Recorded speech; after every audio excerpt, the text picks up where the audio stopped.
సంక్రాంతి పండుగలో మొదటి రోజు భోగి అయితే, రెండవ రోజు సంక్రాంతి అయితే, మూడవ రోజు వచ్చినటువంటి పండుగ పేరు కనుము. కనుమ కాదు, కనుము పులు కలిపితే కనుప పులు అవుతుంది.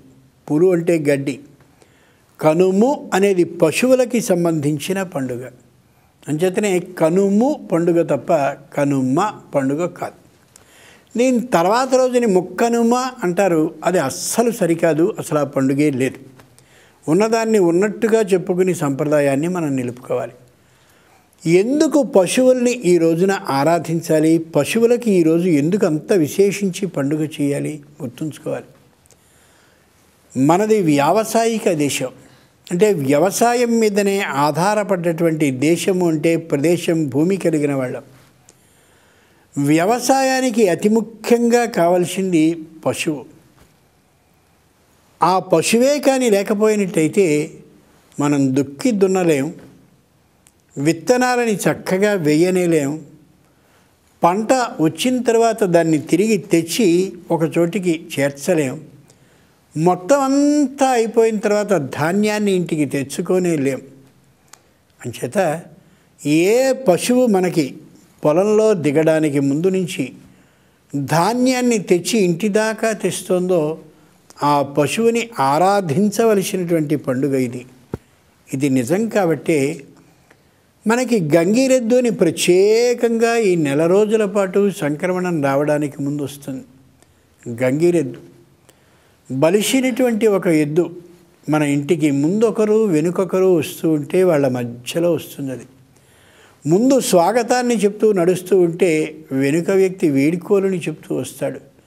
వాళ్ళు ఊరికే మాటలతో చెప్తూ రారు. ఒకరు మధ్యలని మోగిస్తూ ఉంటే ఒకళ్ళు సన్నాయిని మోగిస్తూ స్వయంగా తీసుకొస్తారు. అది ఆ ఎద్దుకి చేసేటటువంటి సన్మానము అని అర్థం. ఆ వచ్చినటువంటి ఎద్దుకి మన ఇంట్లో వాడడం పూర్తిగా అయిపోయి ఇక పనికిరాదు అన్నటువంటి వస్త్రాన్ని దాని యొక్క నడుము మీద కప్పితే పెద్ద పండితుడికి కాశ్మీరపు దేశపు శాలువాని కప్పినంత ఆనందంతో ఒకసారి మన ఇంట్లోనికి తొంగి చూసి అంబాని ఒకసారి రంకె వేసి ఆనందంతో ఆశీర్వదించినట్టుగా కదిలిపోతుంది. అంతటి గంగిరెద్దు కూడా పరీక్ష అయిపోయిన తర్వాత విజయాన్ని ఆకాంక్షిస్తూ విజయానికి ఎదురు చూసేటటువంటి ఒక విద్యార్థిలాగా ఈ సంవత్సరానికి నేను పొలంలో చేయవలసిన పని మొత్తం అయిపోయిందని తెలియజేస్తూ విజయ గర్వంతో స్వయంగా వచ్చేటటువంటిది గంగిరెద్దు. నీ ధాన్యం గాదె నిండా నింపింది ఎవరనుకుంటున్నావు? నేను అని అహంకరిస్తూ చూస్తుంది. అలా ఒకసారి మన ఇంటిలోనికి గంగిరెద్దు. ఆ గంగిరెద్దుకి మనం కప్పినటువంటి శాలువ అమోఘమైనటువంటి సమ్మానంగా భావిస్తోంది. అంటే దానికి కారణం శంకరుని వాహనం ఎద్దు కాబట్టి శంకరుని బేలతనమే ఈ ఎద్దుకి కూడా వచ్చింది అని అనుకోవాలి. అంచేతనే ఆయన్ని బేలశంకరుడు అంటారు. కాలక్రమంలో బోళాశంకరుడిగా మారిపోయింది. బేలశంకరుడు చిన్నదానికి కూడా అంత ఆనందపడిపోయే లక్షణం కలిగినవాడు అని అర్థం.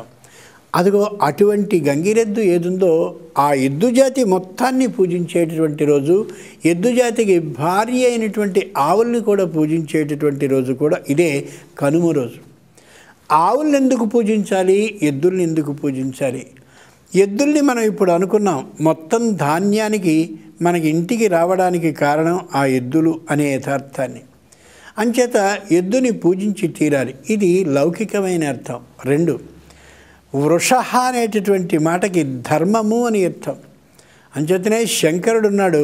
ఆయన ధర్మస్వరూపుణ్ణి అని తెలియచేస్తూ ఎద్దు వాహనం మీదే తిరుగుతాడు. ఆయన వృషరూప శివసహస్రనామాల్లో కనిపిస్తుంది. ధర్మస్వరూపుడు ఆయన. రాక్షసుడైనా సరే తపస్సు చేస్తే వీడు రాక్షసుడు కాబట్టి వీడికి వరాన్ని ఇస్తే మళ్ళీ నా మీదికి ఏం చేస్తాడో తెస్తాడో, నా నెత్తి మీదికి ఏం ఎక్కుతాడో అని ఆలోచించాడు. వాడు తపస్సు చేశాడు కాబట్టి వాడు తపస్సు చేసిన స్థాయికి అనుగుణంగా వాడికి వరాన్ని ఇచ్చి తీరాల్సిందే అని చెప్పి ఇస్తాడే తప్ప ధర్మానికి చ్యుతి కానీ, ధర్మానికి లోపం కానీ, ధర్మానికి మోసం కానీ చేయనటువంటి ఒకే ఒక్క పరమేశ్వరుడు శంకరుడు. అటువంటి శంకరునికి ఇదిగో ఈ ఎద్దు వాహనం. ఎందుకని వాహనం? ఆయన ధర్మస్వరూపుడు కాబట్టి, ఇది ధర్మరూపమైనటువంటిది కాబట్టి. అందుకని ఎద్దుని పూజించాలి. ఎద్దుని పూజించడం అంటే ఏం చేయాలి? యజమానే స్వయంగా ఈరోజు జలాశయానికి తీసుకెళ్ళాలి. ఎండుగడ్డితో గట్టిగా దాన్ని బాగా రుద్ది తోమాలి. ఒడ్డుకు తీసుకొచ్చి కాసేపు అలా ఆరేలా చేయాలి. నడుముకి పూలహారాన్ని చుట్టాలి. కొమ్ములకి పూల హారాలని బిగించాలి. మెడ నిండుగా గంటల్ని కట్టాలి. అలాగే ముఖానికి స్వచ్ఛమైనటువంటి పసుపును పూసి బొట్టుని పెట్టాలి. తోకవైపు కూడా ప్రత్యేకంగా పై భాగంలో పసుపు పూసి అక్కడ కూడా బొట్టు పెట్టాలి. ఒక్కసారి ఎద్దుని అలాగాని అలంకరించినట్టయితే బలిసినటువంటి ఎద్దు ఈ విధమైన అలంకారాలతో చాలా ఆనందంగా కనిపిస్తుంది, అందంగా కనిపిస్తుంది. కాళ్ళన్నిటికీ కూడా గజ్జెల్ని కట్టిన తర్వాత ఆ ఎద్దు వృషభరాజంలా నడుస్తూ ఉంటే చాలా అద్భుతంగా ఉంటుంది. ఆ వీధిలో నడుస్తూ ఉంటే పెద్దదైనటువంటి ఏనుగు వస్తూ ఉంటే ఎంత గంభీరంగా కనిపిస్తుందో ఎద్దు వస్తున్నా అంత సంతోషంగానూ అనిపిస్తుంది. ఇక ఆవులున్నాయే, ఈ ఆవులు పాడికి సంకేతం. ఎద్దు పంటకి సంకేతం అయితే ఆవు పాడికి సంకేతం. అందుకనే ఎద్దులు ఆవులు పాడి పంటలకి సంకేతం. కారణం కాబట్టే శ్రీకృష్ణుని అన్నయ్యైనటువంటి బలరాముడు నాగలిని పంటకి సంకేతంగా ధరిస్తాడు ఆయుధంగా. కృష్ణుడు పాడికి సంకేతంగా ఆవుని తన వెంట పెట్టుకుని తిరుగుతాడు. తాను ఆవుల్ని మేపేవాడుగా వెడుతూ ఉంటాడు.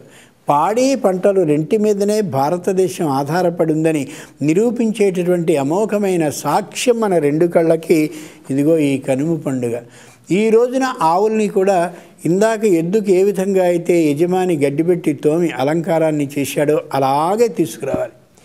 ముఖ్యమైనటువంటి రహస్యం ఏమిటంటే ఆవుని ఇంటి ముందు నిలబెట్టి మనం ఇంట్లో నుంచి వచ్చి ఆవు ముఖానికి చక్కని పసుపుని మన భార్య పూస్తే ఆమె కుంకుమ బొట్టుని పెద్దగా పెడితే శృంగాంతరం ద్వారమివార్థ సిద్ధే, ఆ రెండు కొమ్ముల మధ్య భాగంలో నుండి ఆవు యొక్క చిన్న మూపురంగా కనిపించేటటువంటి దాన్ని చూసి మనం నమస్కరించాలి.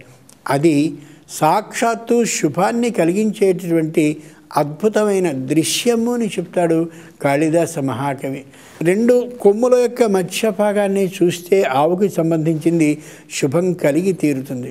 రెండు, ఆవుని కానీ సేవించినట్టయితే సంతానం కలిగి తీరుతుంది. దిలీప మహారాజు తాను రఘు అనేటటువంటి పుత్రుణ్ణి పొందింది కేవలం ఇదిగో ఈ గో సేవ చేసినటువంటి కారణంగానే. ఆవుని మాత్రమే గో మాత అంటారు.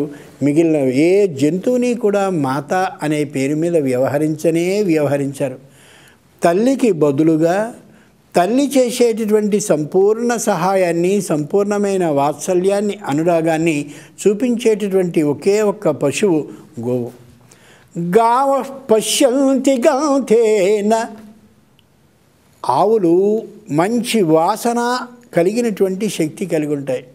యజమాని తమకి సంబంధించినటువంటి శరీరాన్ని గట్టిగా అలా గడ్డితో రుద్దుతున్నప్పుడు, అలాగే కుడితి పెడుతున్నప్పుడు, మేత వేస్తున్నప్పుడు, భుజం మీద ఉండేటటువంటి అంటే వీపు మీద ఉండేటటువంటి దోమల్ని, ఈగల్ని, ఇతరమైనటువంటి వాటిని జాగ్రత్తగా దూరం చేస్తున్నప్పుడు యజమాని ముక్కు నుంచి వచ్చేటటువంటి ఉచ్ఛ్వాస నిశ్వాసాలని ఆవులు బాగా గ్రహిస్తాయట.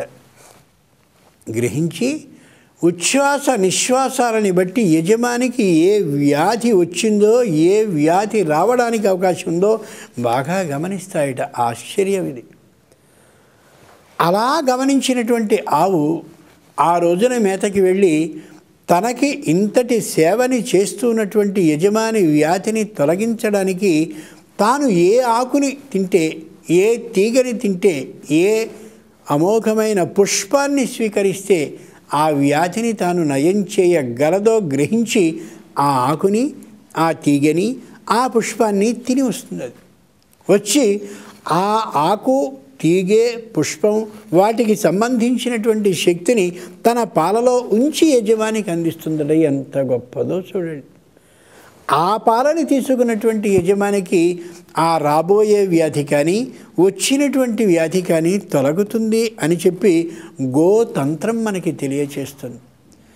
తల్లి ఏ విధంగా పిల్లవాడి యొక్క ముక్కు కొద్దిగా బురబురలాడుతూ ఉంటే, అలాగే జలుబు వస్తూ ఉంటే, కళ్ళు ఎర్రబడితే, కళ్ళు నీరు వస్తూ ఉంటే, లేదా ఇక్కడ వాడు వ్యాధి వచ్చిందని వెంటనే నొప్పిని సూచిస్తూ ఉంటే, కడుపు నొప్పి సూచిస్తూ ఉంటే, వాడికి రాబోయేటటువంటి వ్యాధిని లేదా వచ్చినటువంటి వ్యాధిని గమనించి ఎలా దానికి సరిపోయే ఆహార పదార్థాన్ని ఆ రోజు వంటలో ఏర్పాటు చేసి వాడికి ఔషధంగా పెడుతుందో, అలా ఆవు కూడా యజమానికి సంబంధించిన రాబోయిన లేదా వచ్చిన వ్యాధిని నివారిస్తోంది. కాబట్టే ఈ తల్లికి ఉండేటటువంటి మాత అనే పదాన్ని ఆ గోవుకి ఏర్పాటు చేసి గోమాత అనాలన్నారు.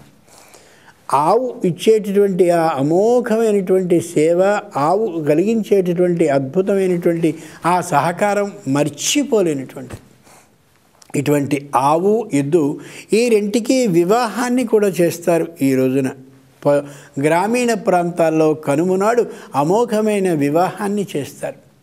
ఎందుకు అంటే లోకం అంతా కూడా ఈ గో అంటే స్త్రీలింగం అయితే ఆవు, పుంలింగం అయితే ఎద్దు. ఈ గో వివాహం కానీ చేసినట్టయితే మొత్తం ఈ ప్రదేశం అంతా కూడా శుభమయంగా అవుతుందనేటటువంటిది వాళ్ళ ఆలోచన.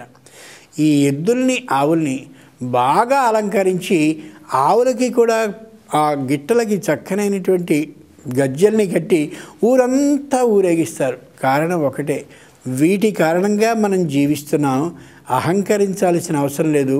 వీటికి నమస్కరించినట్టయితే మనం సుఖంగా వంశ పరంపరగా అభివృద్ధి పరంగా ఉండగలము అని తెలియచేయడం పరోక్షంగా దానిలో ఉండే అంతరర్థం. ఇటువంటి ఆవు ఎద్దు వేరువేరు కాదని తెలియచేయడానికే సంస్కృతంలో గో అనేటటువంటి మాట స్త్రీలింగం అయితే ఆవుగాను, పుల్లింగం అయితే ఎద్దుగాను చెప్పి ఆ గో కళ్యాణాన్ని ఈ రోజున చేస్తారు. ఇంకా బాగా సంపన్నులైనటువంటి వాళ్ళు వృష ఉత్సర్జనం అంటే ఎద్దుని అచ్చు వేసి విడిచిపెడతారు. ఆ రోజు నుంచి ఆ ఎద్దు ఏ ఆబోతుగా మారి, అంటే ఆవుకి పోతుగా మారి, పోతు అంటే భర్త కాబట్టి ఆవులన్నిటికీ కూడా భర్తగా మారి ఏ చేలో మేసినప్పటికీ, అలాగే ఎక్కడైనా సరే ఒకవేళ మార్గ మధ్యలో పడుకున్నప్పటికీ ఆ ఆవుని బందెల దొడ్డిలో వేయడం కానీ, లేదా ఆవుని చేలో మేత మేసిందనేటటువంటి అభిప్రాయంతో కొట్టడం కానీ చేయకుండా సాక్షాత్తు శివస్వరూపుడైనటువంటి వాడు తమకి సంబంధించినటువంటి ఏ ఫలం ఉందో వాళ్ళకి శుభాన్ని కలగ చేయడానికి వచ్చిన వాడినిగా గుర్తిస్తారు. ఇంతటి అద్భుతమైనటువంటి పండుగ కనుమ పండుగ. కేవలం పండుగలు అంటే మనుష్యులకి సంబంధించినవి మాత్రమే కాదని పశువుల్ని కూడా ఆరాధించి వాటికి కూడా పండుగని చేయాలని తెలియజెప్పే అమోఘమైన పండుగ కనుము.